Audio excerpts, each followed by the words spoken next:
नमस्कार साथियों, आज की क्लास में आप सबका स्वागत है। ये क्लास हिंदी व्याकरण से संबंधित है। पिछली क्लास में हमने 50 प्रश्नों पर चर्चा कर ली थी। आज की क्लास में हम उससे आगे वाले प्रश्नों पर चर्चा करेंगे। ये वो प्रश्न है जो बार बार परीक्षा में पूछे गए हैं। तो आइए दोस्तों, हम आज की क्लास को शुरू करते हैं। हमारा आज का पहला प्रश्न है, अनुस्वार का उच्चारण स्थान क्या है? आपके पास ऑप्शंस में है नासिका, कंठ, तालु, ओष्ठ।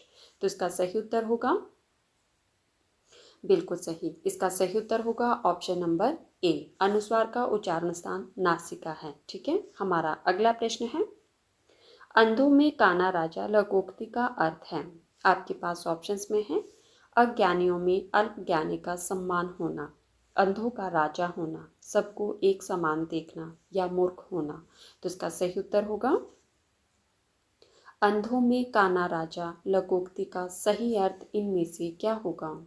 बिल्कुल सही। जिन साथियों ने ऑप्शन नंबर ए बताया है उनका उत्तर सही है।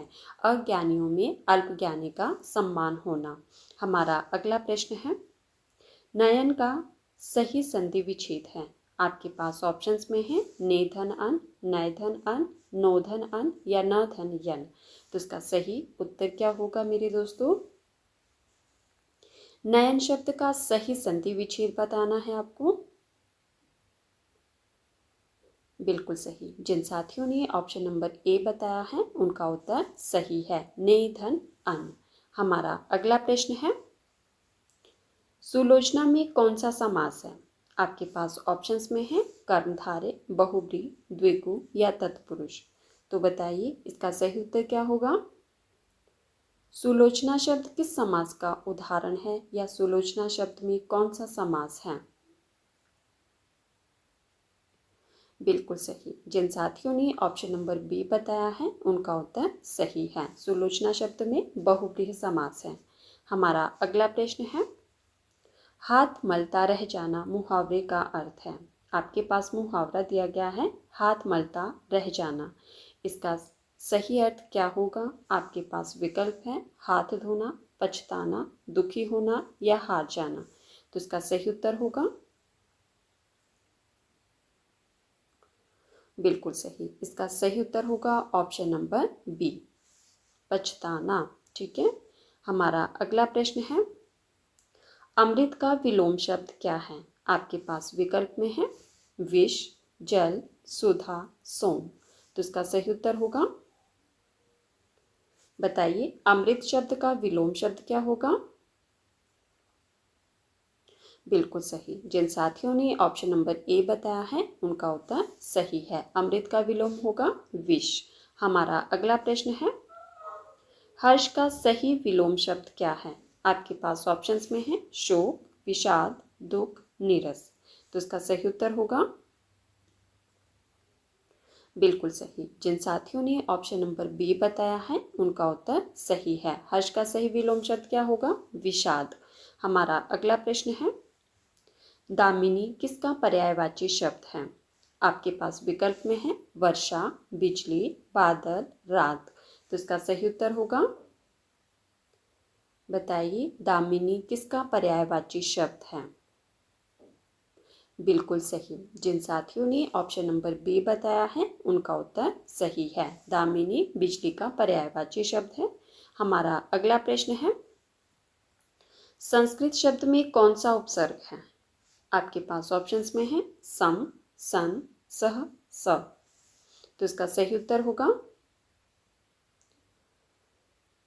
बताइए संस्कृत में कौन सा शब्द, संस्कृत शब्द में कौन सा उपसर्ग है?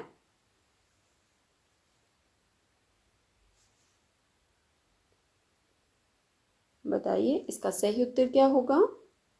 बिल्कुल सही। जिन साथियों ने ऑप्शन नंबर ए बताया है उनका उत्तर सही है, सम उपसर्ग लगा है संस्कृत शब्द में। ठीक है, हमारा अगला प्रश्न है, जो सब कुछ जानता हो उसे क्या कहते हैं? सर्वज्ञ कहते हैं। पर जो कम जानता हो उसे क्या कहते हैं? देखो यहाँ पर दो प्रश्न हमारे क्लियर हो चुके हैं कि जो सब कुछ जानता हो उसे तो सर्वज्ञ कहते हैं, पर जो कम जानता हो उसे क्या कहते हैं? ये आप लोगों ने मुझे बताना है। आप लोग विकल्प देख लीजिए और उसके बाद ही अपना उत्तर दीजिए। विकल्प में है आपके पास अल्पज्ञ, अज्ञ, विज्ञ या सर्वज्ञ। तो इसका सही उत्तर क्या होगा? जो कम जानता हो उसे क्या कहते हैं? बिल्कुल सही। जिन साथियों ने ऑप्शन नंबर ए बताया है उनका उत्तर सही है। उसे क्या कहते हैं? अल्पज्ञ। और जो सब कुछ जानता हो उसे कहते हैं सर्वज्ञ। हमारा अगला प्रश्न है, जिसका कोई शत्रु ना जन्मा हो वाक्य के लिए सही शब्द क्या है? आपके पास ऑप्शंस में है अजात शत्रु, अल्पशत्रु, शत्रुहीन या निशत्रु। तो इसका सही उत्तर होगा जिसका कोई शत्रु ना जन्मा हो वाक्य के लिए सही शब्द क्या है? बिल्कुल सही। जिन साथियों ने ऑप्शन नंबर ए बताया है उनका उत्तर सही है, अजात शत्रु। हमारा अगला प्रश्न है, चोर की दाढ़ी में तिनका का अर्थ क्या है? आपके पास ऑप्शंस में है चोर का दाढ़ी रखना, संदेहास्पद होना या अपराधी का स्वयं शंकित रहना, दाढ़ी में तिनका फंसना या चोरी करना। तो इसका सही उत्तर होगा, बताइए, चोर की दाढ़ी में तिनका का अर्थ क्या है? चोर का दाढ़ी रखना, संदेहास्पद होना, अपराधी का स्वयं शंकित रहना या दाढ़ी में तिनका फंसना या चोरी करना। तो बिल्कुल सही। जिन साथियों ने ऑप्शन नंबर बी बताया है उनका उत्तर सही है। हमारा अगला प्रश्न है, दिगंबर का सही संधि विच्छेद क्या होगा? आपके पास दिगंबर शब्द दिया गया है, आपको बताना है कि इसका सही संधि विच्छेद क्या होगा। आपके पास विकल्प दिए गए हैं, आप लोग ध्यान से देखिए और अपना उत्तर कमेंट करके बताइए इसका सही उत्तर क्या होगा। आपके पास विकल्प दिए गए हैं दिग्धन अंबर, दिग्धन अंबर, दिग्धन अंबर या दिगाधन अंबर। तो बताइए दोस्तों इसका सही उत्तर क्या होगा। बिल्कुल सही। जिन साथियों ने ऑप्शन नंबर बी बताया है उनका उत्तर सही है। दिगंबर का सही संधि विच्छेद होगा दिग्धन अंबर। हमारा अगला प्रश्न है, नीलकमल में कौन सा समास है? आपके पास ऑप्शंस में है कर्मधारय, अव्ययभाव, बहुब्रीहि या तत्पुरुष। तो इसका सही उत्तर होगा, बिल्कुल सही। जिन साथियों ने ऑप्शन नंबर ए बताया है उनका उत्तर सही है। नीलकमल में कौन सा समास है? कर्मधारय। हमारा अगला प्रश्न है, निम्नलिखित में से कौन सा वर्ण दंत्य है? दंत्य मतलब जो दांतों से उच्चरित हो। तो बताइए दोस्तों, आपके पास विकल्प में है त, प, क या ट। तो इसका सही उत्तर होगा, बताइए निम्न में से कौन सा वर्ण दंत्य है? बिल्कुल सही। जिन साथियों ने ऑप्शन नंबर ए बताया है उनका उत्तर सही है, त वर्ण जो है वो दंत्य है। हमारा अगला प्रश्न है, जलमग्न में कौन सा तत्पुरुष समास है? आपके पास ऑप्शंस में है कर्ण तत्पुरुष, कर्ण तत्पुरुष, अधिकरण तत्पुरुष या अपादान तत्पुरुष। तो इसका सही उत्तर होगा, जलमग्न में कौन सा तत्पुरुष समास है? आपका ये तो क्लियर हो चुका है कि जलमग्न जो है वो तत्पुरुष समास का उदाहरण है, लेकिन आपको बताना है कि तत्पुरुष का भी कौन सा भेद है। तो बताइए दोस्तों इसका सही उत्तर क्या होगा। बिल्कुल सही। जिन साथियों ने ऑप्शन नंबर सी बताया है उनका उत्तर सही है। जलमग्न में कौन सा तत्पुरुष समास है? अधिकरण तत्पुरुष समास। तो साथियों, जिन्होंने अभी तक वीडियो को लाइक नहीं किया है प्लीज़ वीडियो को लाइक कर दीजिए, वीडियो को हाइप भी कर दीजिए और अगर हो सके तो वीडियो को ज़्यादा से ज़्यादा शेयर भी कर दीजिए। हमारा अगला प्रश्न है, पहाड़ का पर्यायवाची शब्द कौन सा नहीं है? आपके पास ऑप्शंस में है पर्वत, गिरी, अचल या जलधि। तो इसका सही उत्तर होगा, दोस्तों प्रश्न को ध्यान से सुनिए। प्रश्न में पूछा गया है कि पहाड़ का पर्यायवाची शब्द कौन सा नहीं है। नहीं का चयन करना है आपको। बिल्कुल सही। जिन साथियों ने ऑप्शन नंबर डी बताया है उनका उत्तर सही है। जल्द ही पहाड़ का पर्यायवाची शब्द नहीं है, बाकी ये तीनों जो है वो पहाड़ के पर्यायवाची शब्द हैं, पर्वत, गिरी और अचल। हमारा अगला प्रश्न है, सदाचार का विलोम शब्द क्या है? आपके पास ऑप्शंस में है दुराचार, अनाचार, विचार या अपराध। तो इसका सही उत्तर होगा, सदाचार का विलोम शब्द बताना है आपको। तो बताइए इसका सही उत्तर क्या होगा? बिल्कुल सही। जिन साथियों ने ऑप्शन नंबर ए बताया है उनका उत्तर सही है। सदाचार का विलोम शब्द होगा दुराचार। हमारा अगला प्रश्न है, खग जाने खग ही की भाषा का अर्थ क्या है? आपके पास ऑप्शंस में है पक्षियों की भाषा समझना, समान प्रवृत्ति वाले ही एक दूसरे को समझते हैं, पक्षियों का बोलना या विद्वान होना। तो इसका सही उत्तर होगा, खग जाने खग ही की भाषा। तो दोस्तों इसका सही उत्तर क्या होगा? बिल्कुल सही। जिन साथियों ने ऑप्शन नंबर बी बताया है उनका उत्तर सही है। समान प्रवृत्ति वाले ही एक दूसरे को समझते हैं।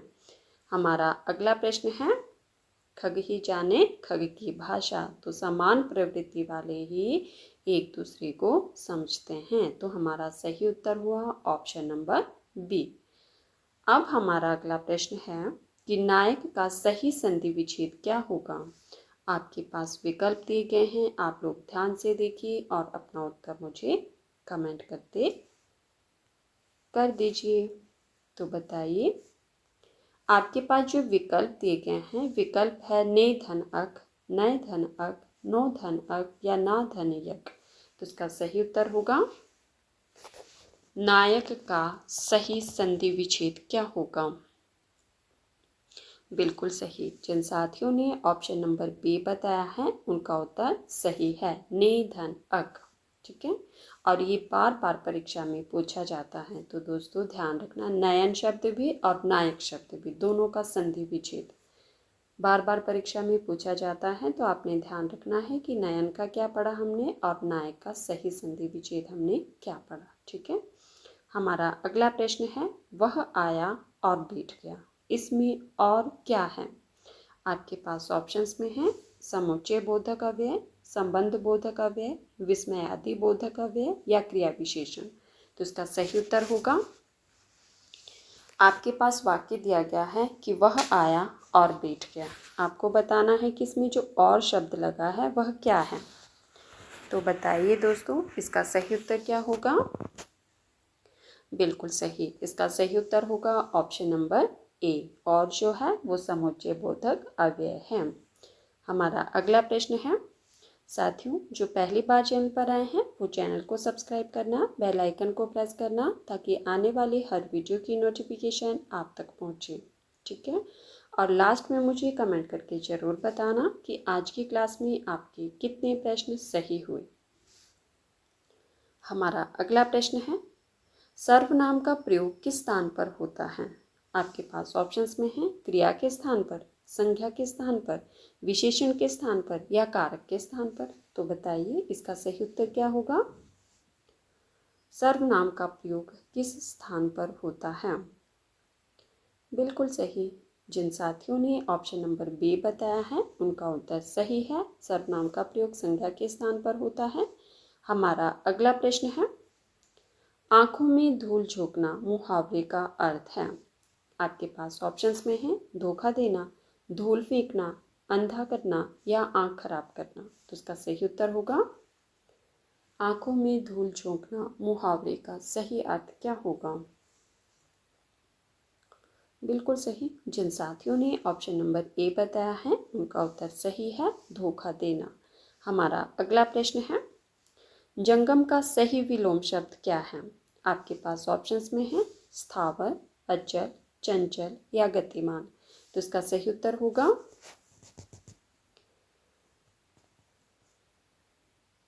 बिल्कुल सही। जंगम का सही विलोम शब्द क्या होगा? स्थावर। तो हमारा सही उत्तर है ऑप्शन नंबर ए। हमारा अगला प्रश्न है, चतुर्भुज में चार भुजाओं का समूह अर्थ लिया जाए तो कौन सा समास होगा? यहाँ पर आपके पास एक शब्द दिया गया है चतुर्भुज, जिसका अर्थ लिया गया है चार भुजाओं का समूह। आपको बताना है कि इसमें कौन सा समास है। आपके पास ऑप्शंस में है द्विगु समास, बहुव्रीहि समास, द्वंद्व समास या तत्पुरुष समास। तो इसका सही उत्तर होगा बताइए दोस्तों। और दोस्तों जिन्होंने अभी तक वीडियो को लाइक नहीं किया है प्लीज़ वीडियो को लाइक कर दीजिए और वीडियो को हाइप भी कर दीजिए। ठीक है, अगर हो सके तो वीडियो को ज़्यादा से ज़्यादा शेयर भी कर दीजिए और मुझे कमेंट करके ज़रूर बताना दोस्तों कि आज की क्लास में आपके कितने प्रश्न सही हुए। ठीक है, और साथ साथ में अगर ये भी बता दीजिए कि आप लोग किस परीक्षा की तैयारी कर रहे हैं, तो ये तो और भी अच्छी बात होगी। चलिए सबसे पहले आप मुझे इस प्रश्न का उत्तर दीजिए कि चतुर्भुज जिसका अर्थ चार भुजाओं का समूह से लिया गया है, इसमें कौन सा समास होगा? बिल्कुल सही। जिन साथियों ने ऑप्शन नंबर ए बताया है उनका उत्तर सही है, द्विगु समास। ठीक है, तो साथियों ये थे हमारे आज के कुछ महत्वपूर्ण प्रश्न जिन पर हमने चर्चा की। अगर आपको क्लास पसंद आए तो प्लीज़ वीडियो को लाइक कर देना, वीडियो को हाइप कर देना और ज़्यादा से ज़्यादा वीडियो को शेयर भी कर देना। ठीक है, धन्यवाद। मिलते हैं अगली क्लास में।